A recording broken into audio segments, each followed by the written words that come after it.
சகாரா பறவை என்பது பண்டைய எகிப்தில் கண்டுபிடிக்கப்பட்ட மர்மமான பொருட்கள்ல ஒன்றா கருதப்படுகிறது. இது கிமு 200ஆம் ஆண்டை சேர்ந்ததா சொல்றாங்க.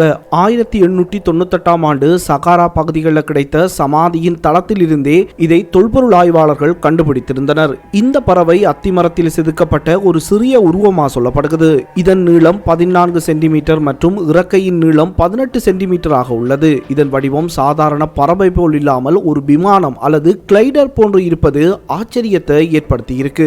இந்த பறவை வடிவத்துக்கு பல விளக்கங்கள் சொல்லப்படுகிறது. சிலர் இத பா என்று சொல்லப்படும் ஆத்மாவின் சின்னமாக கூறுகின்றனர். மறுபக்கம் சிலர் இத குழந்தைகளின் விளையாட்டு பொருள் என்றும், சிலர் கோவிலில் வைக்கப்படுகின்ற ஒரு அலங்கார பொருள் என்றும் நம்பி வருகின்றனர். சில நவீன ஆராய்ச்சியாளர்கள் இதன் வடிவம் தத்துருவமான நவீன விமான அமைப்பை ஒத்துள்ளதாக கூறுகின்றனர். இதனால 5000 வருடங்களுக்கு முன் வாழ்ந்த எகிப்தியர்கள் விமான அறிவியலை பெற்றிருந்தார்களா என்று கூட யூகிக்க வைக்கின்றது. இதற்கான சான்றுகள் இல்லை என்றுதான் கூறப்படுகிறது.